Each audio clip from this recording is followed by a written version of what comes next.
tous et bienvenue sur DigiSchool pour ce dernier live de révision pour les troisièmes. Donc dernier live avant l'épreuve de mathématiques du brevet qui est dans 2 jours. Donc ce live a pour but de répondre à toutes vos dernières questions, à revenir sur tout ce qui pourrait être essentiel.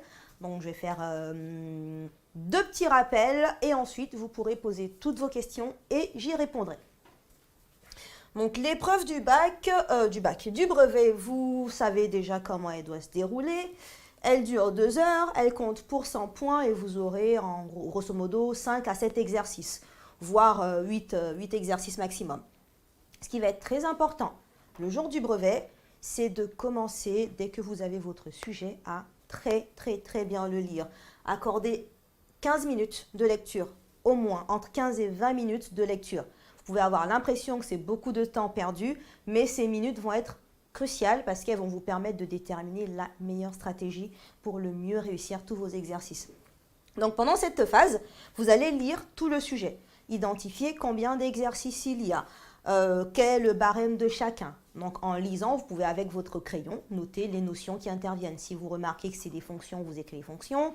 Si ce sont des probabilités, vous pouvez écrire probabilité, rappeler peut-être les formules qui peuvent être utiles. Donc bien lire le sujet dans l'ensemble, les questions, identifier déjà celles auxquelles vous pouvez répondre ou pas. Et à chaque exercice, identifier si pour vous, il semble facile ou difficile. Le barème va vous permettre d'affecter le temps que vous allez consacrer aux exercices. Donc, plus un exercice remporte des points, plus vous allez devoir y passer du temps. Surlignez toutes les informations importantes. Les informations importantes, c'est par exemple si on vous dit qu'il faut absolument justifier ou s'il ne faut pas justifier, ou encore les unités, ou si certaines notations représentent certaines choses. Donc, notez toute information qui pourrait être importante pour vous dans la résolution, que vous retrouverez facilement en relisant donc la deuxième fois. Et voilà. Donc cette phase doit vous permettre donc d'identifier quels sont les exercices qui seront les plus faciles, les plus difficiles et ceux qui sont moyennement faciles, sachant que vous allez commencer par les exos les plus faciles, terminer par les plus difficiles. Donc de façon approximative, vous avez 15 minutes de lecture initiale. Accordez-vous grosso modo 90 minutes pour la résolution, ce qui vous fait entre 5 à 10 minutes par exercice facile. Donc si vous savez que l'exo est facile, c'est que vous êtes assez entraîné dessus, vous maîtrisez toutes les notions. Si en 5 minutes vous pouvez le faire bien proprement, vous appliquant sur la rédaction et en vérifiant vos résultats, ça va. Sinon, passez pas plus de 10 minutes dessus. Et donc si l'exercice est facile ou moyen, vous faites 5 à 10 minutes. Et dès qu'il s'agit d'exercices difficiles, essayez de faire un quart d'heure, voire 20 minutes. Donc là-dedans, pensez vraiment à bien noter, à numéroter vos copies, à justifier ce que vous faites, sauf si on vous dit qu'il ne faut pas justifier, et à vérifier le timing. Donc le jour du brevet, assurez-vous d'avoir une montre. Généralement, dans la salle, vous avez une montre, une horloge, mais munissez-vous de votre propre montre pour savoir combien de temps vous avez fait par exercice et ne pas vous laisser trop prendre par le temps. Et enfin, lorsque vous avez fini tout ça, vous vous accordez également un quart d'heure à la fin pour tout relire, pour être sûr que vous avez bien rédigé tout ce qu'il fallait, que vous n'avez rien oublié, que vous avez surtout numéroté vos copies. La numérotation des copies est très importante. Remplir l'en-tête, c'est également très important. Limite, au début de l'épreuve, vous pouvez prendre déjà plusieurs feuilles, remplir les en-têtes et à la fin, numéroter les copies et vérifier, encadrer les résultats, faire attention à tout. Surtout, vous ne partez pas avant la fin de l'épreuve. Si vous pensez sécher, c'est pas grave. Restez quand même jusqu'à la fin de l'épreuve. Vous pouvez avoir un déclic 5 minutes avant la fin et ça vous permettra d'avoir des points. Puis, on l'a vu il n'y a pas si longtemps que ça dans un live que pourquoi la lecture est importante. La lecture est importante parce que généralement, vous avez le maximum d'informations qui est dans l'énoncé.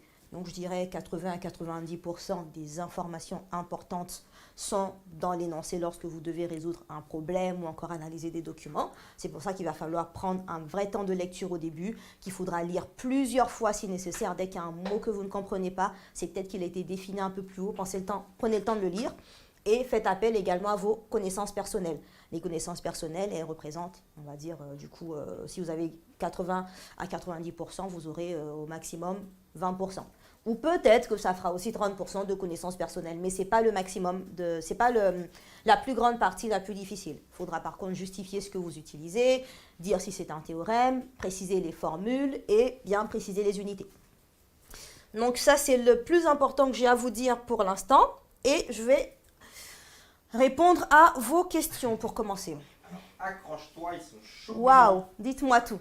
Alors, est-ce que tu peux faire un petit rappel de la distributivité? Un petit rappel de la distributivité. Pourquoi est-ce que j'avais senti que cette question allait m'être posée? Du coup, ça doit être quelque part. Hop, tac, tac. Voilà. Donc, distributivité va être utilisée soit pour développer, soit pour factoriser. Bon, quand on factorise, on parle plutôt de facteurs communs. Là, je vous rappelle les formules. Pour la distributivité simple, vous avez un nombre k facteur de a plus b, ça va être égal à k fois a plus k fois b. Si le nombre qui est devant a un certain signe et qu'il y a un moins ici, il faut après bien faire attention aux règles de multiplication des nombres relatifs. Et la double distributivité, c'est lorsque vous avez deux parenthèses d'une part.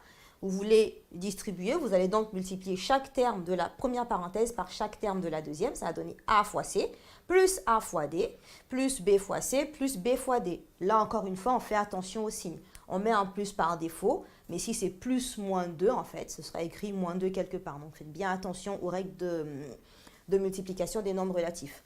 Et lorsque vous devez utiliser la distributivité ou la double distributivité pour factoriser, là, ça va s'appeler un facteur commun. Par exemple, ici, vous allez remarquer qu'il y a un même nombre qui est multiplié par deux nombres. On peut le mettre en facteur et dans la parenthèse, mettre tout ce qui reste à côté. Donc, si vous avez encore des doutes sur la distributivité, regardez les lives où il y a des exemples détaillés. Et donc là, c'était que la distributivité. S'il y en avait qui avaient des questions sur les identités remarquables, il y en a trois. Trois formules aussi à retenir qui vont vous aider à soit développer, soit à factoriser. Donc, ce sont les trois choses possibles. Distributivité, double distributivité, identité remarquable, sachant qu'il y a trois identités remarquables, vont être utilisées lorsque vous voulez développer ou factoriser. D'autres questions? Oui, tellement. Alors, est-ce que tu peux faire un petit rappel des formules, des théorèmes? J'imagine qu'on parle de Thalès, Pythagore, etc.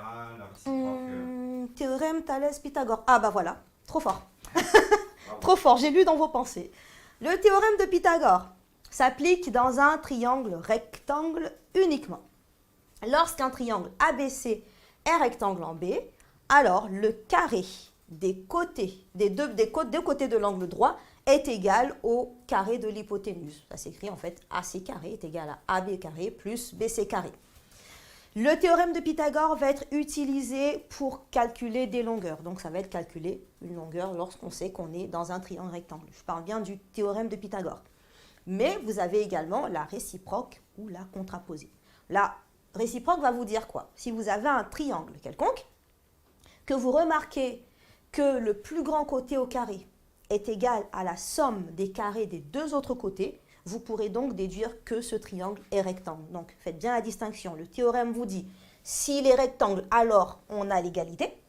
Dans la réciproque, vous allez calculer séparément le carré du plus grand côté, calculer séparément la somme des carrés des deux autres côtés et comparer. Si c'est égal, vous pourrez dire, les deux calculs sont égaux. Donc, d'après la réciproque du théorème de Pythagore, le triangle est rectangle.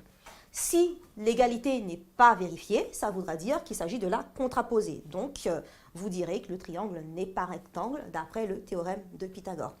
Qui dit rectangle parle également de présence d'un angle droit et également de perpendicularité de droite. Donc, ça peut aussi servir à montrer que des droites sont perpendiculaires ou qu'un angle est droit. Donc, les théorèmes, on avait dit Pythagore, on va parler de Thalès en même temps. Le théorème de Thalès s'applique dans ce qu'on appelle les configurations de Thalès. Vous, pour les reconnaître, vous devez identifier en fait dans votre figure deux triangles avec un sommet commun et des bases parallèles. Dans la représentation triangle, vous avez un premier triangle ABC, un autre triangle AMN. On est d'accord que ces deux triangles ont un sommet commun qui est A. Ils vont avoir leur base parallèle. MN va être parallèle à BC. Ça, c'est une configuration de Thalès. Dans la configuration papillon, c'est encore une fois la même chose. Vous avez deux triangles ici, ABC et AMN, qui ont pour sommet commun A et qui ont les bases qui sont parallèles. Donc voilà ce que vous devez identifier. Et après, dans la rédaction, c'est ce que vous avez, tous les exemples que vous avez pu voir. Selon les enseignements, on ne rédige pas forcément de la même manière. Du coup, essayez de vous fier à la rédaction que vous avez utilisée tout le long de l'année et à pas forcément vouloir innover, jouer sur les valeurs gagnantes. Lorsque vous êtes dans une de ces configurations-là, donc là, c'est vraiment très important d'avoir l'information que les droites là sont parallèles, donc que les deux bases sont parallèles, alors vous pouvez écrire des rapports d'égalité. Ça voudra dire que ici, par exemple, AM sur AB est égal à AN sur AC qui est égal à MN sur BC. Pour être sûr que vos rapports sont corrects, assurez-vous que tous les points qui sont au numérateur forment un même triangle. Ici, on a A, M et N. Au dénominateur, pareil, ABC, ça correspond bien au triangle ABC. Et chaque sommet va intervenir deux fois. Vous avez deux fois le A, deux fois le M, deux fois le N. Les deux premiers rapports vont concerner ceux qui ont le sommet commun, donc AM sur AB, AN sur AC. Et le dernier rapport, ça va être en fait les côtés qui correspondent aux bases parallèles. Là, c'est juste un petit moyen de vérifier que vous êtes bon dans les rapports. Vous pouvez également décider, ça dépend de chacun, soit vous faites le petit sur le grand, soit vous faites le grand sur le petit, mais toujours conserver le même ordre. Donc ici, on pouvait bien mettre tous les sommets, tous les côtés qui sont en bas au numérateur et mettre tous les côtés qui sont au numérateur au dénominateur. Ensuite, vous remplacez par les longueurs que vous connaissez et le théorème va vous aider encore une fois à calculer les longueurs quand on est dans une configuration de Thalès. Pour ça, vous allez appliquer un produit en croix ou encore appeler une règle de 3 ou le calcul de la quatrième proportionnelle. Donc le théorème sert à calculer des longueurs et vous pouvez également utiliser la réciproque du théorème qui vous dira que si vous avez les deux rapports issus du sommet commun, donc ici il faudra bien faire attention à ça, il faudrait connaître les rapports issus uniquement du sommet commun. Si les deux rapports sont égaux, alors vous pourrez dire que les droites sont parallèles. Donc la réciproque permet de montrer que les droites sont parallèles. Et la contraposée va permettre plutôt de dire que les droites ne sont pas parallèles. Si cette égalité n'est pas vérifiée, les droites ne seront pas parallèles. La question suivante. Je sais qu'il y en a d'autres. Oh oui, arbre de probabilité. Ouais, arbre de probabilité, ils sont beaucoup à nous demander ça. Arbre de probabilité en troisième, c'est pas réellement attendu, c'est plutôt au programme de seconde, l'arbre de probabilité.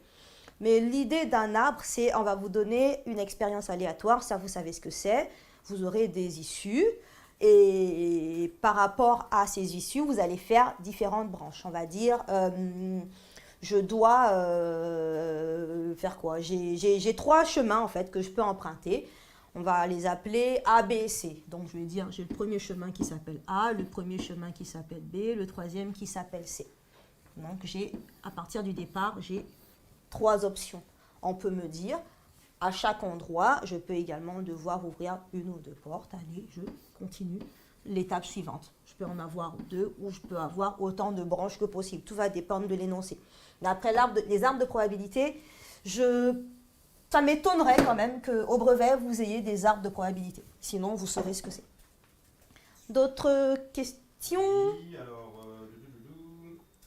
translation, rotation, est-ce que c'est possible de faire un petit rappel? Alors, translation, rotation, là, est-ce que j'ai pris toutes les transformations par hasard? Hop. Est-ce que je les ai toutes prises? Oui.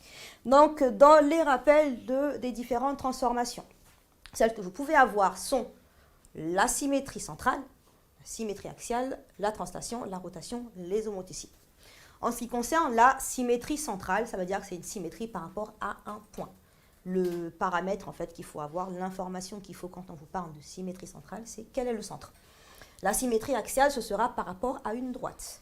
La translation, ce sera par ce qu'on appelle un vecteur, et donc vous aurez une droite qui va indiquer la direction du vecteur, le sens qui va être dans quel sens on va, est-ce qu'on va de A vers B, plutôt de B vers A, et la distance. Donc quelle est la distance qui sépare en fait, quelle est la longueur du vecteur. Les vecteurs sont représentés par des flèches dans vos exercices. On peut par exemple vous demander pour une translation, vous avez allez, je vais faire un triangle ici, vous voulez faire une translation, soit on vous mettra une flèche comme ça. On vous dit de faire cette translation par toutes les transformation que vous avez, obtenir l'image d'une figure, c'est en fait transformer tous les points de cette figure. Ici, vous avez 1, 2, 3 points parce que c'est un triangle. Chaque point va être transformé par ce vecteur-là, par cette flèche. Ça veut dire que vous allez devoir avoir pour lui une droite qui est parallèle, qui va dans le sens de la flèche, donc qui descend et qui fait exactement cette distance. Donc, elle va peut-être se retrouver par là. Vous aurez l'image de ce point et vous décalez comme ça tous les points. Vous obtenez votre nouveau triangle. Là, j'aurais pu faire une flèche un peu... mieux, mais ça va ressembler à ça, en fait, vos translations avec cette flèche. Ou des fois, on vous mettra deux figures et on pourra vous dire par quelle transformation ça a été obtenu. Si vous voyez que c'est une translation, vous devez mettre la flèche. La translation, en fait, ça va être un glissement. Je peux glisser horizontalement, verticalement ou de façon oblique. La rotation, pour une rotation, vous devez avoir un centre, un angle et un sens. Donc, c'est soit le sens des aiguilles d'une montre, soit le sens inverse, le sens contraire. Et pour les homothéties, vous avez un centre et un rapport. Donc après, pour tout ça, c'est regardez bien les lives qui vous donnent tous les détails sur toutes les translations si vous avez encore le temps. Voilà ce qu'il y a d'essentiel sur les transformations. Et après, il y a tout ce qui est conservation de certaines caractéristiques. Dans une symétrie centrale, les distances sont conservées et les angles aussi. Donc si vous avez une figure de départ, vous tracez son symétrique par rapport à un point, toutes les distances les longueurs de la nouvelle figure obtenue vont être égales aux distances de la première figure. Le parallélisme est également conservé. Alors, on a dans la symétrie axiale, pareil. Dans la translation, dans la rotation, vous allez avoir toutes les caractéristiques qui vont être conservées. Les distances, les angles, le parallélisme, tout sera conservé. Par contre, là où il faut faire attention, c'est avec les homothéties. Avec les homothéties, en transformant une figure par une homothétie, c'est l'agrandir ou la réduire. Les angles vont rester les mêmes. Tout ce qui va être parallèle au début va être parallèle à la fin. Par contre, au niveau des distances, vu qu'on dit qu'on agrandit ou on réduit la figure, on n'aura pas les mêmes distances. Les distances de la nouvelle figure seront égales aux distances de la première figure fois le fameux rapport de proportionnalité ou tout simplement le rapport d'agrandissement ou de réduction. Question suivante ? Oui, petit rappel pour le PGCD et le PPCD. Alors, PGCD et PPCM. Alors, PGCD, c'est le plus grand commun diviseur, donc le plus grand diviseur commun entre deux nombres. Si on doit vous demander de calculer un PGCD dans un exercice, ce sera un exercice du genre, je veux faire, j'ai 10 000 bonbons à la fraise, j'ai 300 fraises tagada, j'ai envie de faire des paquets avec chaque article qui sont identiques. Quel est le nombre maximum de paquets que je peux former? Là, vous savez qu'il va falloir diviser la première quantité par un nombre, la deuxième quantité par un nombre. Il faudrait que ce soit le plus grand diviseur commun à ces deux nombres initiaux. Pour ça, ce que je vous recommande, c'est d'utiliser votre calculatrice. Sur vos calculatrices, les Casio collège, vous avez la possibilité de déterminer le PGCD entre deux nombres. Si vous savez que c'est un PGCD, calculatrice, vous ne prenez pas la tête. Le PPCM, c'est le plus petit multiple commun. Oui, c'est ça, le plus petit multiple commun. Vous allez faire pareil. Il y a aussi une touche pour le PPCM. On peut vous demander là-dedans de faire une décomposition en produits de facteurs premiers. Et lorsque vous avez des produits de facteurs premiers, à partir de là, vous pouvez également trouver le PGCD ou le PPCM. Mais de façon basique, je préfère que vous recommandez d'utiliser la calculatrice, ça ira beaucoup plus vite. C'était quoi? PGCD, je pense que c'est tout sur les nombres premiers, pendant que j'en parlais. Si vous devez vérifier qu'un nombre est premier, il y a des premiers nombres premiers que vous devez connaître. Si vous ne les connaissez pas, vous ne paniquez pas. Il y a une possibilité pour reconnaître un nombre premier. La décomposition en produit de facteurs premiers signifie que si vous prenez un nombre qui n'est pas premier, on pourra le décomposer en faisant un produit de nombres qui sont premiers. Si vous prenez un nombre qui est déjà premier, sa décomposition en produit de facteurs premiers, ce sera lui-même, parce qu'il a uniquement deux diviseurs, 1 et lui-même. Et on ne va pas écrire 1 fois ce nombre, on écrira uniquement ce nombre. Donc pareil, avec votre calculatrice, vous pouvez faire la décomposition en produit de facteurs premiers d'un nombre. C'est la touche, alors est-ce que j'ai noté quelque part? C'est la touche décomp. Décomp, elle est en seconde fonction avec la barre de division euclidienne. Donc, entraînez-vous à la repérer avant. Vous allez d'abord saisir le nombre que vous voulez décomposer, ensuite saisir sur taper seconde fonction et décomposition, et il vous donne la décomposition. Si vous faites ça et que le résultat affiché est le même que le nombre que vous avez saisi, ça veut dire que ce nombre est premier. Ça vous permettra de vérifier qu'un nombre est premier si vous avez cette notion à utiliser. Si on vous demande de décomposer en produit de facteurs premiers, eh ben vous aurez juste à recopier le résultat. Ce sera des chiffres avec éventuellement des puissances. Y a-t-il d'autres questions? Oui. Alors, ils sont beaucoup à demander des rappels sur Scratch, mais c'est très long, j'imagine, à expliquer. Scratch. Les rappels sur Scratch, c'est hyper long. Du coup, Ouais. j'ai même fait le choix de pas du tout mettre là, de ne pas mettre ça ici, parce ça prendra beaucoup de temps. Sur Scratch, On a un manuel, si tu veux, je le mets dans le chat. On a le manuel et puis on a le live avec le début de Scratch. Et on va plutôt... Qu'est-ce que j'ai pris sur l'algorithmique et la programmation? Là, c'est les tableurs. Est-ce que j'ai pris un algorithme classique? Non, j'ai pas pris. J'ai pas pris d'algorithme, mais je préfère les tableurs. En fait, sur Scratch, ce qui va être important, ce sera d'identifier quelles sont les variables et d'essayer d'appliquer l'algorithme, d'essayer de tracer si c'est une figure à construire, si c'est un calcul à faire, de bien faire toutes les étapes du calcul en détaillant chaque étape, en respectant bien les priorités opératoires. Et dans tout exercice d'algorithmique, basez-vous beaucoup sur le sujet, sur l'énoncé. Des fois, on pourra juste vous demander que fait cet algorithme, quel est le résultat de l'algorithme. Il faudra le voir. Si vous êtes entraîné sur Scratch cette année, ça devrait aller. Sinon, essayez vraiment de comprendre quelles sont les commandes, qu'est-ce que ça va donner. Sur le tableur, qui a aussi de très fortes chances d'arriver parce que vous êtes sûr d'une chose, si tout le monde peut mettre sa main à couper sur une information, c'est que vous aurez au moins un exercice qui parlera d'algorithmique ou encore de tableur au brevet. Le tableur se présente comme ça. Vous avez ce qu'on appelle une feuille de calcul. Les lignes sont représentées par des numéros, donc de 1 à je ne sais pas combien. Les colonnes sont représentées par des lettres. Et chaque cellule, du coup, a une position qui est indiquée par son numéro de ligne et la lettre qui représente sa colonne.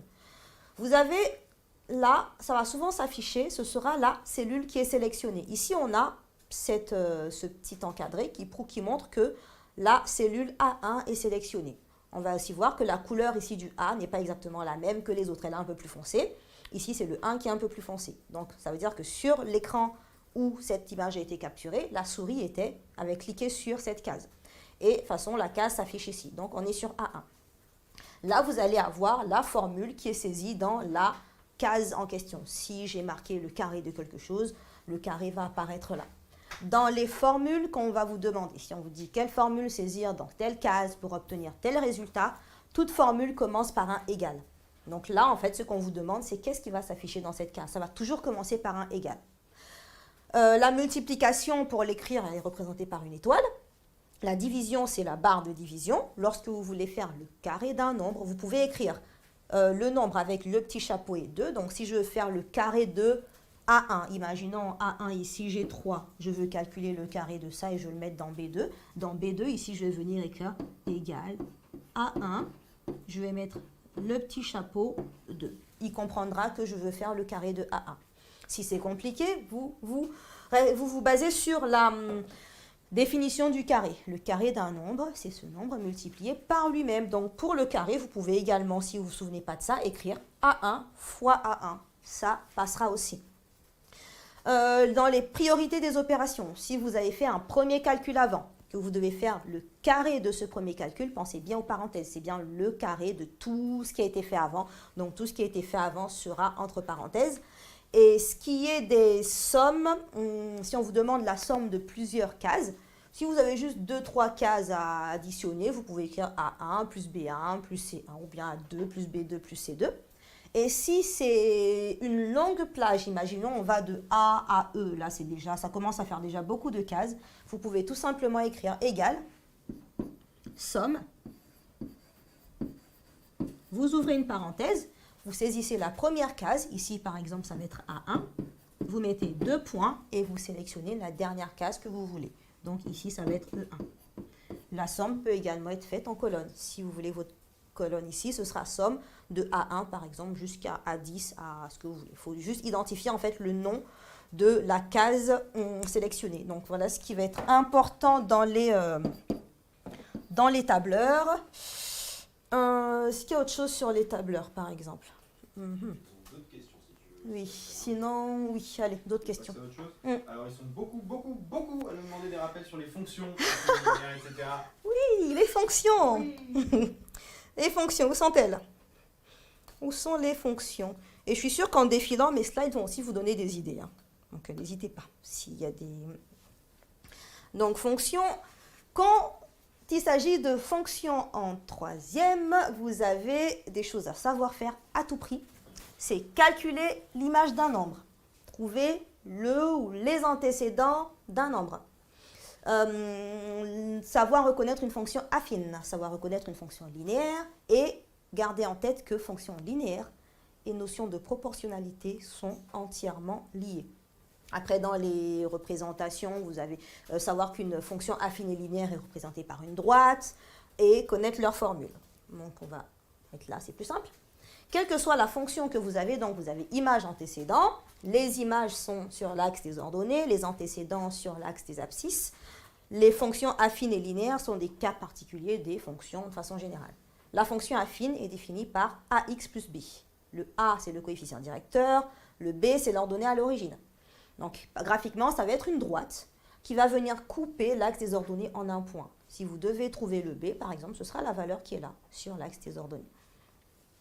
Pour trouver le coefficient A, je pense que ça, on peut également vous le demander. Il faudra trouver deux points qui sont sur la droite. Regardez de combien vous vous déplacez verticalement, de combien il faut se déplacer horizontalement et de faire le calcul. Après, ça, c'est vraiment si l'exercice est poussé. A priori, on ne devrait pas vous demander ça. Ce qui peut être intéressant, c'est de remarquer que si le coefficient directeur ici est positif, vous aurez une droite croissante. Si le coefficient est négatif, la droite sera décroissante. Là, par exemple, si vous avez comme formule moins x plus 3, cette droite va couper l'axe en B est égal à 3. Mais comme ici, on a un moins devant le x, ça veut dire que le A est égal à moins 1. On est donc dans le cas où la droite est décroissante. Elle va donc décroître. Et ici, on va avoir la valeur 3. La fonction linéaire, c'est un cas particulier de la fonction affine où le b ici est nul. Donc, il n'y a plus de b, il y a juste a fois x. Et ça, c'est clairement la formule utilisée pour la proportionnalité. Deux grandeurs sont proportionnelles quand on multiplie l'une par un nombre pour obtenir l'autre. Et ça va être une droite qui passe par l'origine. Donc, au lieu d'avoir une droite qui passe là, elle va passer par l'origine du repère. Elle sera croissante quand le A est positif, décroissante quand le A est négatif. Et je pense que c'est tout. Après, les fonctions constantes, non, vous n'en aurez pas besoin normalement. D'autres questions? Oui, équation, inéquation. Je le sentais venir, ça. Équation, inéquation. Ai-je une page blanche quelque part? Équation, inéquation. Grosso modo, même principe. Dans équation, il y a égalité. Dans inéquation, il y a inégalité. Qui dit inégalité dit que ça peut être une inégalité au sens strict ou encore au sens large. Donc, vous pouvez avoir tous les symboles possibles. Dans le cas de l'équation, la chose à faire, c'est d'isoler le x pour trouver sa valeur. Tant que vous n'êtes pas arrivé au résultat x égale quelque chose, vous n'avez pas fini de résoudre votre équation.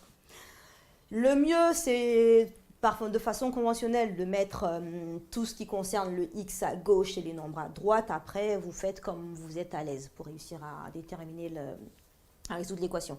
Prenons par exemple, alors là je vais en inventer une, on va faire 5x plus 1 est égal à 9x moins 2. Vous voulez résoudre cette équation. Vous allez donc dans un premier temps regrouper tous les x et regrouper les nombres. Comme on veut avoir les x à gauche, le 9 va venir rejoindre le 5. Mais pour pouvoir l'éliminer de là, ce qu'il faut faire, c'est faire moins 9x à gauche et à droite. Donc là, je vais obtenir 5x moins 9x. Après, vous pouvez aller étape par étape, mais je vais le faire ici en une fois. Là, le 9, il est passé là. Et au même moment, je vais faire venir le 1 ici. Mais le 1, comme il y a 1 plus 1, ça va être moins 1 de l'autre côté. Donc le moins 2, je commence par le noter parce qu'il était là. Moins 1. Après, il faut réduire. J'ai 5x moins 9x, différence entre deux nombres. Et vous avez ici donc moins 4x qui va être égal à moins 2 moins 1 qui est donc égal à moins 3. Et dernière étape de l'équation, c'est la phase de division où vous voulez avoir uniquement le x. Ce qui vous dérange à côté de x, c'est tout le moins 4. On va donc diviser par moins 4. On aura x égale moins 3 sur moins 4. Donc ça fait moins 3 sur moins 4. Il y a 2 moins, les moins vont s'annuler. Et votre réponse finale sera x égale à 3 quarts. Là, vous avez la réponse voulue. Ce qui va être délicat dans les inéquations, c'est que lorsque vous allez diviser par un nombre, il faudra toujours faire attention au nombre par lequel vous divisez. Donc là, je vais faire comme si... Alors, est-ce que je peux effacer ça sans tout enlever? Allez, on va faire ça. Hop. Je garde la même, je vais juste transformer ça, je veux une inégalité comme ça. Ça devient inférieur égal, c'est plus une équation que je résous, c'est une inéquation. Là, j'obtenais quoi ici? Moins 4x inférieur égal à moins 3. Ce qui va être délicat là, c'est se dire on divise par moins 4. Dès qu'on divise ou qu'on multiplie par un nombre négatif, l'inégalité va changer de sens. Donc là, au lieu d'avoir un inférieur égal, vous n'oubliez surtout pas de changer le signe. Et ensuite, vous pourrez écrire x. Et là, on avait toujours le 3 quarts de tout à l'heure. Voilà ce qui va être délicat dans les inéquations. Faites surtout attention à ça. Additionner, soustraire, il n'y a pas de problème. Dès qu'il s'agit de multiplier, diviser, faites attention. Si vous divisez ou vous multipliez par un nombre négatif, ça change. Si on avait eu un 4 ici et pas un moins 4, on pouvait conserver le sens de l'inégalité. C'est bon. C'est vrai, dernier rappel sur les équations. Vous pouvez avoir des équations produits nuls. Les équations produits nuls, ça va être des équations, vous avez deux termes qui sont... Vous avez deux termes... Ah bon, on va effacer tout ça. J'ai plus de place. Donc, dans équation produit nul, vous avez deux facteurs et vous avez un facteur donc par un autre qui est égal à 0. Ça va ressembler à ça. Quelque chose fois quelque chose égale 0. Comme vous connaissez tous très bien vos tables de multiplication, vous savez que le seul moyen d'obtenir 0 lors d'une multiplication, c'est que l'un ou l'autre des facteurs soit égal à 0. Donc, ici, on va avoir soit ce truc est égal à 0, ou alors, c'est cette chose qui sera égale à 0. Bon, vous n'aurez pas des triangles et des rectangles dans votre énoncé, vous aurez des vraies expressions. Donc, si vous aviez 2x moins 3 facteur de 15x plus 2 égale à 0, premier réflexe, c'est dire, je vais prendre tout ça égal à 0, faire ça égal à 0, donc je vais avoir deux équations à résoudre, et ensuite dire quelles sont les deux solutions. Donc ça donnera 2x moins 3 égale à 0, ou encore 15x plus 2 égale à 0. Après, il n'y a plus qu'à résoudre ça jusqu'à ce que vous ayez x égale, résoudre ça jusqu'à ce que vous ayez x égale, et là, vous avez terminé. C'est bon, on peut passer à la prochaine question. Petit rappel sur la géométrie dans l'espace, les formules, tu avais prévu quelque chose? Géométrie dans l'espace. Ah oui, ça doit être les volumes. Oui, exactement. Les volumes et les Sphère, aires. etc., ouais. J'ai cru que c'était un élève de Terminal S. Est-ce que j'avais de la... Ah non, est-ce que j'avais de la géométrie en fait? Je l'ai vu passer tout à l'heure. Ce qui va être important dans la géométrie, c'est quoi? Ah, ça va être ici. En fait, il me manque un bout. Il doit me manquer un petit bout, je ne sais où. Bon, tant pis. Tant pis, je ne l'ai plus. Je pensais l'avoir, mais je ne l'ai plus. Dans la géométrie dans l'espace va surtout concerner le calcul de volume. Qui parle de calcul de volume parle également de calcul d'air. Parce que là, je crois que c'était le dernier live d'ailleurs qu'on a fait, la semaine dernière, ou je ne sais plus quelle date. où vous avez deux formules principales pour les volumes. Pour tout ce qu'on appelle les solides réguliers avec une base et une hauteur en fait qui reste uniforme. Donc vous aurez deux bases qui sont parfaitement parallèles et identiques. Vous avez la première formule. Le volume, c'est l'aire de la base fois la hauteur. Et dans l'autre cas où vous avez des solides qui ne sont pas entières, qui ne sont pas uniformes, ce sera le cas de la pyramide, du cône, vous allez devoir faire l'aire de la base fois la hauteur, le tout divisé par 3. Après là, pour le rappel des aires, regardez juste le début du dernier live, je rappelais toutes les formules. Vous devez également les avoir au début ou à la fin de vos livres. Identifier quelle est la nature de la base. Ici, dire qu'on fait l'aire de la base, c'est se dire si la base est un cercle, je dois faire l'aire du disque multiplié par la hauteur. Le plus dur dans le calcul des volumes, ce sera d'identifier la base du solide et d'identifier sa hauteur. Mais ça, généralement, dans les énoncés, si vous lisez bien, on vous dit telle chose est d'une forme de tel solide, ayant pour base cette chose et pour hauteur cette chose. Donc, généralement, on vous guidera. Et si on ne vous guide pas, à vous d'identifier qui est la base, qui est la hauteur. Et dès que vous avez la base, c'est bien l'aire de la base qu'il faut faire fois la hauteur ou l'aire par 3. L'aire de la base fois la hauteur divisé par 3. La conversion entre volume et contenance, retenez bien ça, 1 litre c'est 1 décimètre cube. Vous pouvez également avoir des agrandissements, des réductions. Si vous voulez le volume, imaginez vous avez un cône, bon, j'aurais pu faire ça comme ça, qui a été sectionné ici. Les sections se font toujours de façon parallèle. Ce petit cône va être une réduction du grand cône qui est là. Si vous voulez calculer le volume de cette partie, il va falloir faire le volume de tout ça, le volume de tout ça, et faire tout le grand moins le petit pour obtenir cette partie-là. Après, si vous connaissez le volume du plus petit que vous voulez passer au volume du plus grand, ça va passer par le rapport de réduction. Donc ici, on parle bien d'agrandissement, de réduction. Quand vous êtes dans un agrandissement ou dans une réduction, hop, pas bonne diapo. Lorsque vous êtes dans un agrandissement ou une réduction, le rapport K, c'est égal aux dimensions de la figure finale sur les dimensions de la figure initiale. Si le rapport est plus grand que 1, ce sera un agrandissement, ou s'il est plus petit que moins 1, ce sera également un agrandissement, et s'il est compris entre moins 1 et 1, ce sera une réduction. À partir de là, si vous connaissez le K, toutes les longueurs, donc tout ce qui va être exprimé en centimètres, en mètres, en décimètres, va être multiplié par K. Là, il faudra faire très attention, c'est pour les aires. Si je connais l'aire de ce petit disque, je sais que je l'ai agrandi ici d'un rapport K. Allez, on va dire qu'on a multiplié par 3. Ici, le rapport K, c'est 3. Si je veux calculer l'aire de ça connaissant ça, il suffira de multiplier cette aire par le rapport au carré. Donc ici, si l'aire ici c'était A, là je vais avoir A fois 3 au carré qui est égal à 9. Si c'était le cône que j'avais dessiné tout à l'heure, pour passer du volume du petit cône au volume du grand cône, vous multipliez par le coefficient au cube. Donc faites aussi attention lorsque vous avez des coefficients en fraction. Si le rapport K c'est 1/2, K carré pour les aires ce sera donc 1/4, et K au cube ce sera, j'ai dit quoi, ce sera 1/8. Voilà.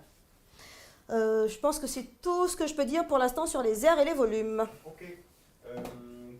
Alors, probabilité, il y a des probabilités au brevet? Oui. Eh ben, ils sont chauds pour en entendre parler. Il y a des probabilités, et de fortes probabilités qu'il y ait des probabilités en plus. Proba, où es-tu? Où êtes-vous?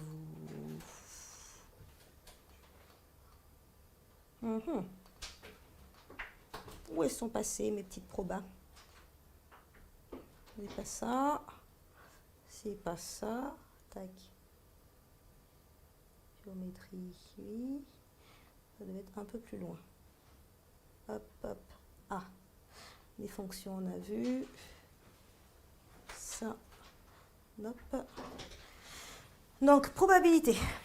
Probabilité ou statistique, je vais vous le faire toute la totale. Déjà de la différence entre les deux. Tout ce qui va être probabilité, c'est des choses qui ne se sont pas produites. On se dit, je vais faire cette chose, quelles sont, je vais effectuer plutôt telle action, tel événement va se produire, quelles sont les chances qu'on ait ce résultat ou qu'on ait ce résultat. On est en train de parler du futur, on est dans les probabilités. Tout ce qui concerne les statistiques, c'est ce qui s'est déjà passé. On a observé que lors de ce live, ils sont combien à être connectés? Là, ils sont actuellement 1015. Ok, vous êtes 1015 ouais. à être connectés. Bon, je ne vais pas vous demander combien ont posé la question sur les probas, mais on va dire sur les 1015, allez. Il y a 500 qui se posent des questions sur la proba. On a observé que vous étiez 1000 et les questions ont déjà été posées sur la probabilité. Donc, statistiquement, la proportion des élèves qui passent leur brevet dans 2 jours, qui sont intéressés par la probabilité, va être égale à le nombre qui pose la question sur l'effectif total. Si c'était dans le futur, on se dit, bon, on suppose qu'on accueille 1015 personnes, parmi eux, il y a 500 possibilités, il y en a 500 qui se sont dit qu'ils allaient peut-être poser une question sur les probas, ce serait en fait le même principe toujours, le nombre d'issues favorables sur le nombre d'issues totales. Donc finalement, statistique, probabilité, ça reste un peu le même concept. Ce qu'il va falloir identifier, vous, c'est de quoi on parle. C'est-à-dire, quelle est la caractéristique qui est observée. Ici, moi, je m'intéressais à l'événement, les élèves connectés posent une question sur la probabilité. Ça peut être tirer une boule bleue, tirer une boule verte, obtenir un nombre premier, obtenir un nombre pair, un nombre impair, tout ce que vous voulez. Et toujours se demander, du coup, qu'est-ce qu'on observe en fait là-dedans? Est-ce que c'est une couleur? Est-ce que c'est une quantité? Qui est concerné? Dans le qui est concerné, ici, ce sont clairement les participants à ce live. Et combien y en a-t-il? Ça va être l'effectif total, d'une part, et combien correspondent à cet événement qu'on est en train de regarder. Et donc, pour les probabilités, je pense que c'est tout. Dans toute probabilité qu'on vous demandera, faudra bien définir l'événement. Si on vous dit, on a 10 boules bleues, 5 boules rouges, des boules de je ne sais pas quelle couleur, quelle est la probabilité que la boule soit de telle couleur, vous devez vous dire, je m'intéresse à obtenir telle couleur.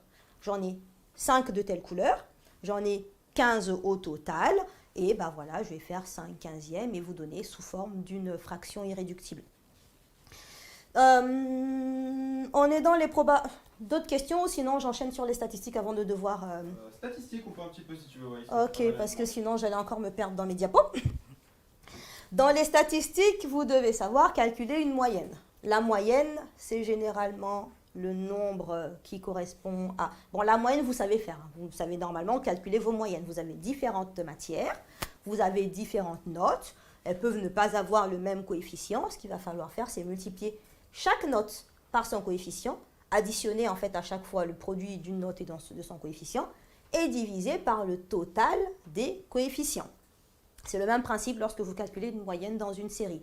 Si la série est donnée sous forme de tableau, si dans un tableau vous avez, allez là ce sera les XI, les NI, hop. Donc vous aurez, dans tous les tableaux que vous faites, que ce soit statistique ou proba, pensez bien toujours à avoir ici la colonne du total. Le total va être important pour vos différents calculs. Si vous avez une valeur de 2, donc la valeur X c'est 2, et puis on peut dire qu'il y a 15 personnes qui correspondent à ce 2. Au lieu d'avoir une liste où vous avez 2 qu'on écrit 15 fois, on le regroupe dans un tableau. Donc là, il faut bien penser à faire 2 fois 15. Et si c'est une liste qui est donnée, tout ce que vous aurez à faire, c'est d'additionner tous les termes de la liste et de diviser par le nombre de termes total. Des fois, on est cool avec vous, on vous dit quelle est la taille de la population. L'étendue, c'est une des choses aussi la plus facile à retrouver. Dans un tableau, dans une série statistique, vous avez un ensemble de valeurs. L'étendue, ça va être la plus grande valeur, moins la plus petite. Et la médiane, voilà ce sur quoi je voulais revenir à tout prix. La médiane en statistique, c'est la valeur, une valeur qui va permettre de diviser un effectif en deux. Quel que soit le cas pour la médiane, la première chose à faire, c'est de regarder combien de personnes il y a. Si c'est un effectif pair que vous voulez diviser en deux, donc là, il y aura exactement le même nombre de personnes dans chaque groupe.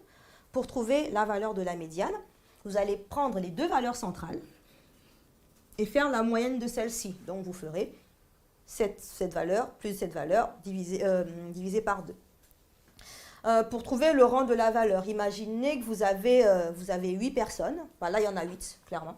S'il y a 8 personnes, la moitié de 8, c'est 4. Donc, vous allez devoir prendre la 4e valeur et la 5e valeur. Si l'effectif était de 10, vous auriez pris la 5e valeur et la 6e valeur que vous allez additionner et diviser par 2. Lorsque l'effectif est impair, la médiane va être en fait le seul qui reste au milieu. On va en mettre 4 d'un côté, 4 de l'autre. Il va en avoir un seul qui est au milieu et là, ce sera la médiane. Ce qu'il ne faudra pas confondre dans la médiane, ce sera combien de personnes vous avez, dans quel rang des valeurs qu'on prend et quelle est la valeur en elle-même. Et avant de faire toute médiane, la première chose à faire, c'est de ranger la série dans l'ordre croissant. Si ce sont des notes, bien les mettre dans l'ordre croissant, 1, 2, 5, 10, etc. Et pas le faire dans le tableau brut ou dans la liste brute telle qu'elle est donnée. Parce que là, on considère qu'ils sont rangés par ordre croissant et vous pourrez donc déterminer ici quelle est la 5e valeur, quelle est la 10e valeur, quelle est la valeur qui correspond à la médiane. Voilà, voilà. Prochaine question, s'il vous plaît. Petit rappel de trigonométrie, ils sont beaucoup à en demander. Trigonométrie, ouais. On va dire que j'y étais il n'y a pas si longtemps. Ah. J'y étais. Trigo. On va retrouver ça. Trigo. Doit être pas très loin. Ouais, c'est là. Donc, trigonométrie. En trigonométrie, vous avez 3 formules à retenir. Le cosinus, le sinus et la tangente. Donc, le SOHCAHTOA, je sais, il y en a qui vont encore répliquer en donnant leur mémotechnique que je ne prononcerai pas. Mais je reste sur le SOHCAHTOA. Après, vous avez vos mémotechniques pour les retenir. Dans la trigonométrie, quand est-ce que vous savez que vous devez utiliser de la trigonométrie? C'est que vous êtes dans un triangle rectangle. Vous avez des relations entre des longueurs et des angles. Dans le triangle, ce qui sera important d'identifier, c'est dans un premier temps l'hypoténuse. L'hypoténuse, quel que soit le cas, ne change pas. C'est le plus grand côté du triangle rectangle. Les côtés opposés et adjacents, là, tout va dépendre de l'angle qu'on est en train de choisir. Ici, allez, le seul angle que moi je prends dans cet exemple, allez, c'est l'angle de sommet A. Donc le sinus de cet angle va être égal au côté qui lui est opposé sur l'hypoténuse. Côté opposé à celui-là, c'est celui qui n'a aucun côté au commun. Donc ça, c'est pas l'hypoténuse et c'est pas celui-là. Donc le côté opposé, c'est celui qui est en face. Il n'est pas du tout collé à l'angle. Et le côté adjacent, c'est celui qui est collé à l'angle. Le côté adjacent va être utilisé pour le cosinus. Donc cosinus égale à côté adjacent sur hypoténuse. Donc le SO, c'est pour le sinus, le K pour le cosinus, et le TOA pour la tangente. Tangente qui est égale au côté opposé sur le côté adjacent. Encore une fois, on a un angle, on connaît son côté opposé, on connaît son côté adjacent. Si c'était l'autre angle qui était en jeu, si c'était l'angle C ici qui était en jeu, le côté opposé AC, c'est donc le côté AB, et le côté adjacent AC, c'est le côté CB.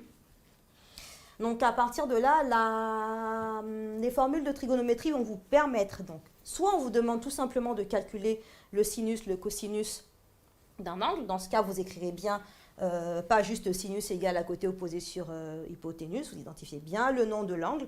Si c'est un triangle comme ça, où il n'y a pas d'ambiguïté, ou si je dis l'angle A, c'est uniquement celui-là, je peux écrire sinus de A.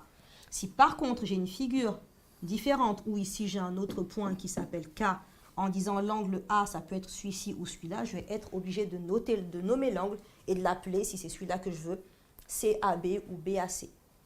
Donc, dans vos notations pour la trigonométrie, pensez bien à écrire sinus de l'angle, j'ai dit que je notais bien ce qu'il fallait, BAC, sans oublier le chapeau, égale. À partir de là, on a dit quoi? Sinus, côté opposé sur hypoténuse. Le côté opposé, c'est ici BC. Donc, on remplace par les lettres BC sur l'hypoténuse qui est AC. Et là, une fois que cette formule est écrite, soit vous connaissez les deux longueurs. Dans ce cas, on sera probablement en train de vous demander de trouver la valeur de l'angle. Vous allez dans un premier temps calculer le sinus. Vous allez trouver cette valeur et utiliser votre calculatrice en faisant sin moins 1. Donc, c'est la touche qui va au-dessus du sinus. En faisant seconde et sinus, vous aurez donc sin moins 1 Là, je vais reprendre les valeurs qui sont là. Hein. Je vais réécrire BC sur AC. Ça va être égal en fait à la mesure de l'angle BAC. Ça, c'est si vous devez calculer la mesure d'un angle. Voilà à quoi peut servir le sinus. Des fois, vous connaissez l'angle.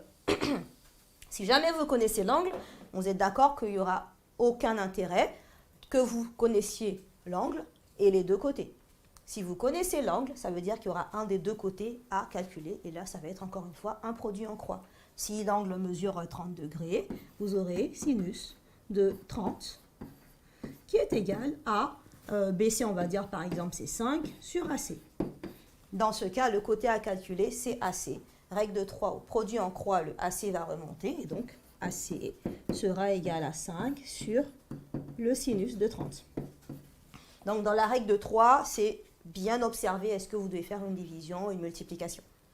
Et je pense que c'est tout pour la trigonométrie. Ok, alors ils sont pas mal à demander, petit rappel de pourcentage des réductions, augmentations.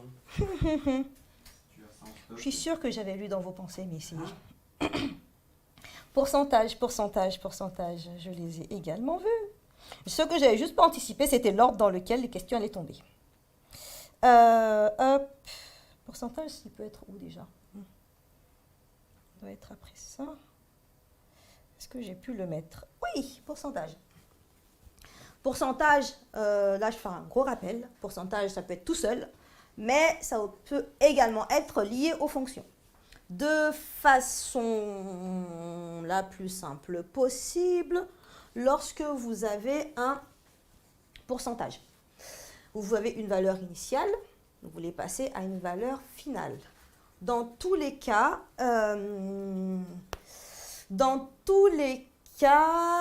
pour calculer la valeur finale, vous allez devoir passer en fait par la notion de coefficient.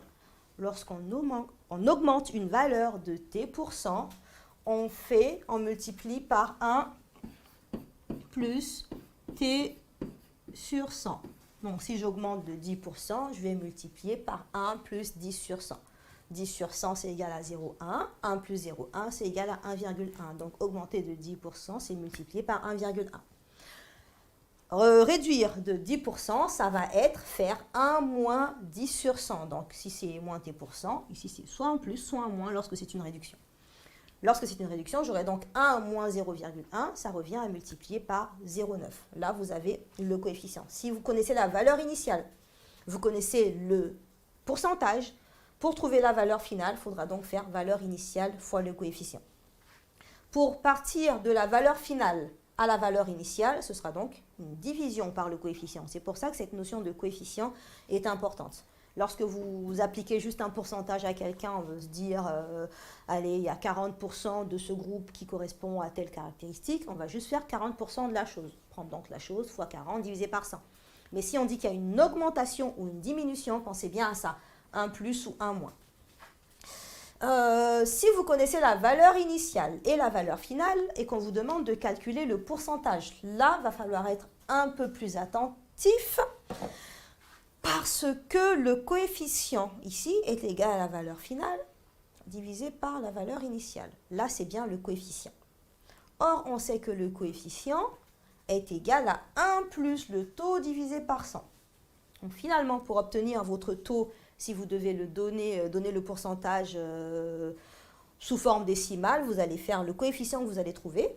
Moins 1, ça vous donnera un nombre à virgule, 0,1 par exemple.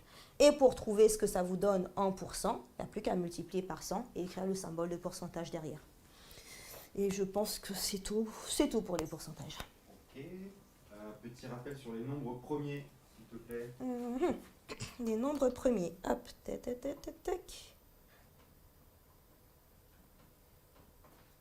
Oups, je suis allée trop loin. Les nombres premiers.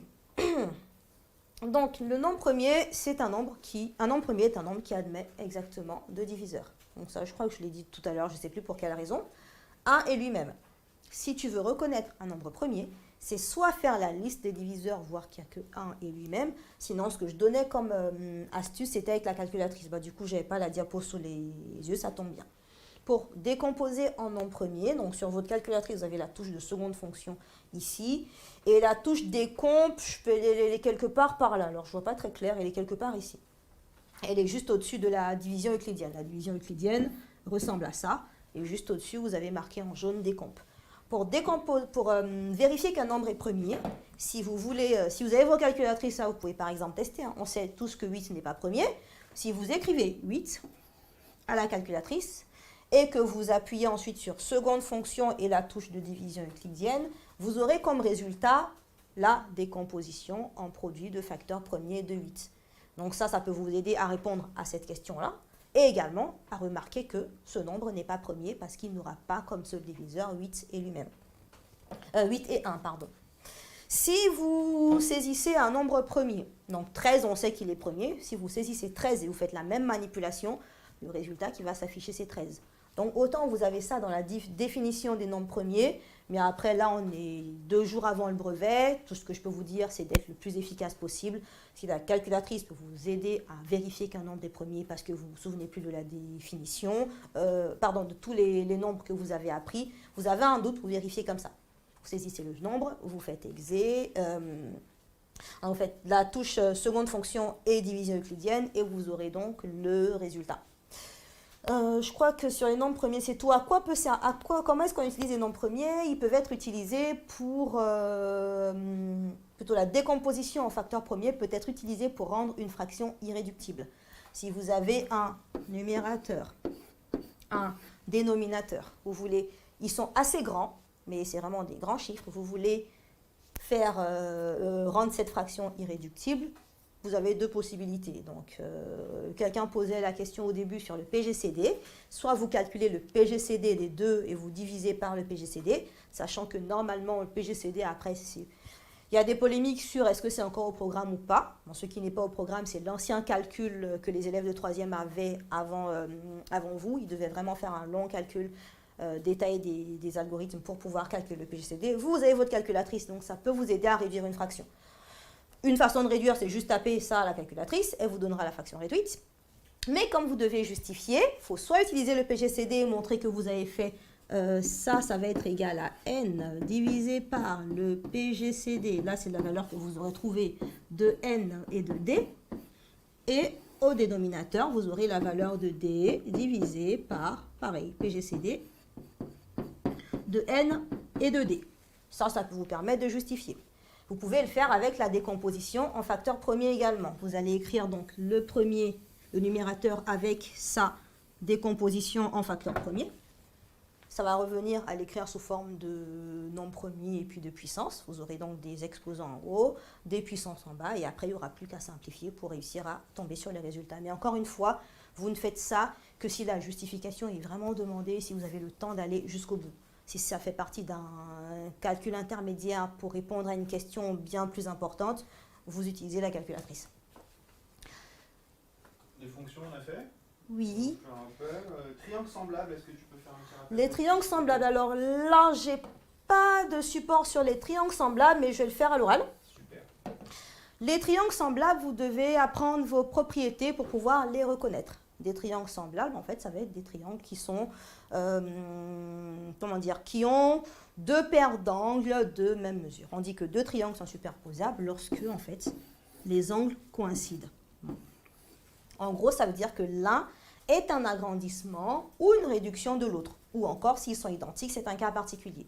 S'ils sont semblables, ça veut dire que cet angle va être égal à celui-ci, celui-ci va être égal à celui-ci, et enfin, celui qui est là va être égal à celui qui est là. Après, dans les faits, ce n'est pas toujours aussi bien représenté. On peut vous les tourner, à vous de trouver ensuite quels sont les angles homologues. Si deux angles ont la même mesure, on dit qu'ils sont homologues.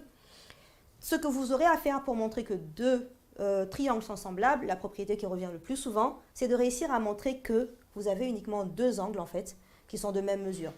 Si vous voulez aller plus loin, vous calculez les trois, mais ce n'est pas vraiment nécessaire. On sait que la somme des angles dans un triangle est égale à 180 degrés. Donc, si je connais ces deux angles-là, si je sais que lui fait 30, que lui fait 70, celui-là, il fera en fait 180 moins 100. Donc, ça va faire 80 degrés. Ça n'a pas vraiment de sens de le calculer. Si vous arrivez à montrer que vous en avez deux qui sont là, qui sont égaux également à un qui fait 30, un qui fait 70, c'est suffisant. Vous pourrez dire que les deux triangles ont deux paires d'angles de même mesure, donc qui sont semblables. Lorsque des triangles sont semblables, je parlais d'agrandissement-réduction. On peut vous parler de triangles semblables pour ensuite vous faire remarquer que s'ils sont semblables, ça veut dire que l'un est un agrandissement de l'autre ou l'un est une réduction de l'autre. Et qui parle de réduction et d'agrandissement revient sur le rapport d'agrandissement, le rapport de réduction. On peut vous donner les dimensions de lui. Cette distance-là aussi. Comme ces deux côtés sont les côtés homologues, vous pouvez calculer le rapport en faisant l'un divisé par l'autre. Et après, ce rapport va vous permettre de trouver d'autres dimensions du triangle. Donc voilà comment ça pourrait se présenter. Il y a déjà montré et reconnaître des triangles semblables et savoir utiliser ces propriétés pour aller un peu plus loin. D'autres questions? Oui, on peut parler un petit peu. Alors, pardon, je recherche un peu leurs questions. Si on peut faire un petit rappel cosinus, sinus, tangente. Ça a déjà été fait, c'était la trigonométrie. Oh, excuse-moi. C'était Socatois. Factorisation. Factorisation, on en a parlé avec la distributivité et les identités remarquables. Statistique, c'est fait. Oui. Pourcentage, c'est fait. Après, si vous avez des questions bien plus précises sur ce qui a déjà été vu, n'hésitez pas à être très précis, peut-être que je pourrais approfondir. Pareil, homothétie, équation, tout ça on a fait. Les angles alternes internes. Les angles alternes internes, ça rentre aussi un peu avec les... Vous pouvez utiliser ces propriétés pour déterminer, par exemple, des angles dans un triangle. Là, vous aurez des droites pour les angles alternes internes, on va dire. Ouais. On a fait un peu, sinon on n'a pas vu les puissances. Les puissances, ah non, on n'a pas fait les puissances. Eh ben, on peut faire un petit peu de On peut puissance. peut-être faire un peu de puissance, d'accord. Avant, alors, on parlait d'alterne interne. Dans tout ce qui est des angles, c'est des propriétés qui vont vous aider, soit des angles correspondants, soit des angles alternes internes, ou opposés par le sommet, à réussir à définir en fait des mesures d'angle. Si vous avez cette forme-là, cet angle va être égal à celui-ci. Vous aurez également ici deux angles qui sont opposés par le sommet, qui auront la même mesure. Donc d'observer de tels angles dans des figures peut être utile à montrer en fait que des triangles sont semblables, ou de montrer que des angles ont certaines mesures. Bon, après, si vous devez identifier la mesure de certains angles, ça peut aussi être lié à la trigonométrie, parce que trigonométrie met en relation longueur des triangles et angle. Donc après, tout ce qui est angle alterne interne, angle correspondant, angle opposé par le sommet, voilà à quoi ça peut servir. Et on parlait du coup puissance. Ouais. D'accord. Autre chose à part les puissances? Autre chose à part les puissances, écoute, on a fait le tour. Il tout le chat puissant, Pythagore on a fait. Pythagore, c'est fait. Écriture scientifique. Et est-ce que moi j'ai écriture scientifique, c'est pas la peine, c'est plus au programme normalement. Et une équation, la fonction infime, calculer le volume d'un Mais prisme ça droit. reste... Ça, on a fait un petit Les peu. volumes, on a vu. Prisme droit, là, regardez bien le live sur les volumes le dernier live, en fait. Bon, je vais rester ici pour les puissances. Allez. La puissance d'un nombre, c'est ce nombre multiplié par lui-même un certain nombre de fois. Les puissances vont être utilisées aussi dans la décomposition produit de facteurs premiers. Imaginons que vous ayez... Allez, je vais écrire un peu au hasard. Je vais prendre 2 au cube fois 2 exposant 5. Premier cas de figure, on multiplie ici, vous avez 2 fois le même nombre et des puissances différentes.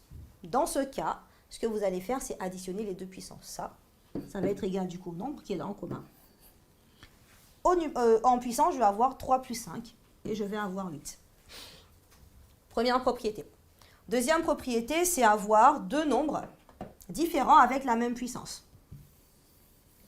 Vous pouvez avoir 3 exposant 10 fois 5 exposant 10. Dans ce cas, c'est l'exposant commun qui va rester. Donc l'exposant, il sera bien de 10. Et à l'intérieur, je vais avoir le produit des deux. 3 fois 5. Le principe est similaire pour les divisions. Bon, je vais faire ici. Vous voulez diviser ici 3 exposant 10 par 3 exposant 5. Dans ce cas, c'est même nombre de puissances différentes. Je vais conserver le nombre commun. Et je vais faire la puissance du numérateur moins celle du dénominateur. Ce qui va donner 10 moins 5 en exposant, et donc ça fera 3 exposant 5. Et enfin, dernier cas de figure avec les puissances, c'est d'avoir deux nombres différents, du coup, et même puissance. Donc, je vais reprendre, garder le 3 exposant 10, et je vais reprendre ici les 8 exposant 10. Encore une fois, même puissance, comme pour la multiplication. La puissance commune reste, et à l'intérieur, vous aurez 3 huitièmes. Donc là, c'est les propriétés basiques sur les puissances. Ça va vous aider à réduire, donc, lorsque vous aurez des décompositions produits de facteurs premiers. Parce qu'en haut, vous aurez plusieurs nombres avec des puissances. En bas, vous aurez plusieurs nombres avec des puissances. À vous ensuite d'identifier quels sont les nombres qui seront identiques et trouver quelle est la puissance qui lui correspond. Tu vas parler de quoi après les puissances déjà? Après les puissances, écriture scientifique? Ah oui, bah, l'écriture scientifique, c'est tout pareil, mais c'est plus au programme. C'est plus au programme de troisième, les écritures scientifiques. L'idée de l'écriture scientifique, c'est d'écrire en fait un nombre qui va avoir plusieurs chiffres, en fait un nombre qui est très long, de l'écrire sous forme d'un nombre A qui est compris entre 1 et 10, fois une puissance de fois 10 exposant quelque chose. Donc par exemple, vous avez 0,0245. On est d'accord que là, le nombre n'est pas compris entre 1 et 10. Pour obtenir un nombre entre 1 et 10, on va devoir ici identifier le 2. La virgule, je vais devoir la décaler jusque là, ce qui va faire 2,45 fois 10 exposant quelque chose. J'ai 2,45. Donc la virgule que moi je veux, pour mon écriture scientifique, je la mets ici. Mais ce que je veux dire, c'est que j'aimerais pouvoir retrouver ça. Donc à partir de 2,45, comment est-ce que je reviens à ce que j'avais? Je fais bien 1 et 2, donc j'aurai 10 puissance moins 2. Faudra. Et si vous calculez ça, vous tombez exactement sur ce résultat. Ça, c'est une écriture scientifique. D'autres questions? Il répète beaucoup de choses, je pense qu'il y en a Oui. quand même raté. Géométrie dans l'espace, on a fait. Géométrie dans l'espace, c'était les sections, et on a Fonction vu. affine du graphique. Fonction affine du graphique, ou plutôt graphique d'une fonction affine. Ben, on a parlé des fonctions affines de ce que c'était. On a vu le repère, on a vu que c'était une droite qui coupait l'axe des ordonnées en un point B qui était l'ordonnée à l'origine. Et on a aussi parlé de comment calculer le coefficient directeur. Ah, je pense que ce que je n'ai pas dit dans les fonctions, c'est que si vous avez un repère quelconque avec vos droites, les fonctions affines, on va dire qu'elle est comme ça. Là, vous devrez faire très, très attention. C'est quelle unité qui est utilisée là et quelle unité est utilisée là. Donc, on peut vous mettre ici un 1 et ici vous mettre un 2. Ce n'est pas un repère orthonormé. Il faudra juste faire attention à ça lorsque vous êtes avec les fonctions. Tableau de conversion? Tableau de conversion, alors. Mais de conversion de quoi? Ah, bonne question. Alors, il nous parlait de minutes en secondes, des trucs comme ça. Minutes en secondes. Minutes, heures, secondes. Tout dépend après de ce que vous avez au départ. Et dans quel sens vous devez aller. Je suis en train de me dire, imaginons il y a des choses avec vos calculatrices qui peuvent également vous aider. Si vous avez... Allez, je vais prendre un exemple très simple. J'ai 90 secondes. Bon, tout le monde sait ce que c'est 90 secondes. On sait qu'on va avoir 60 plus 30 secondes. Or, 60, on sait que c'est 1 minute plus 30 secondes. Si vous êtes là et que vous voulez passer de minutes à secondes, la division euclidienne de votre calculatrice peut vous aider.